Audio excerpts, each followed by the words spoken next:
because I've watched it happen. Several places I love have been gashed by gullies. Gullies begin when the runoff acquires enough erosive power to wash some of the soil away. This starts a feedback spiral, because the slightly deeper channel allows the runoff to concentrate upon a narrower path, where it flows faster, which gives it more energy to erode more soil, which deepens the channel still more. It's like a flat file sharpening into a saw blade. A deepening gully steepens the slope of every side drainage.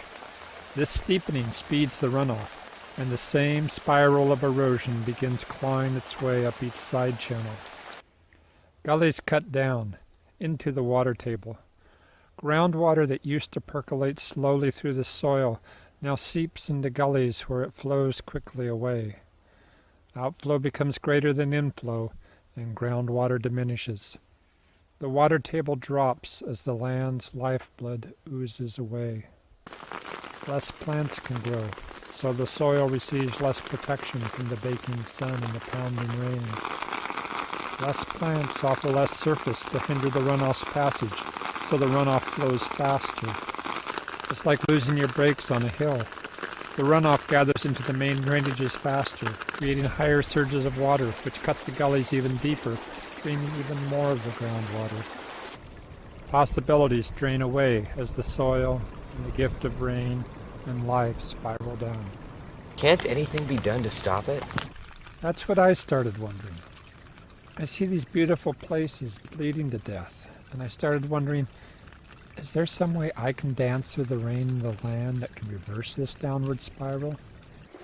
Each gully kept asking that question until I could ignore it no longer. What did you do? I went out into the rain and started making plays. What happened? I tried to stop the runoff in its momentum, and quickly learned I couldn't. I learned instead to use its momentum to lead it onto a new path, a slower path along which more of the water soaked in. I tried to work in the gullies since that was where the problem seemed to be, but I learned that the gullies were only the downstream effect, and that the cause lay upslope, where the rain first began running off instead of soaking in. Up there lay hundreds of small possibilities for spreading the runoff. At first they seemed insignificant. However, each play created opportunities for other plays downstream. The work grows on itself. As more of the water is led onto slower paths around the gullies, less runoff reaches the gullies. Without large flushing flows, the gullies began silting in, which allows plants to grow there, which slows and traps even more silt. The power of the saw blade is dulled by this flat bottom. As the gullies fill in, the groundwater cannot drain away as quickly, and the water table rises. More plants can grow, which protect the soil from the pounding rain and the beating sun. Does this series of cause and effects sound? Rain has a potential energy that can grow in two different ways. If the rain runs off, its energy becomes an erosive power that washes away soil. But if the rain soaks in, it becomes a nourishing power that creates soil.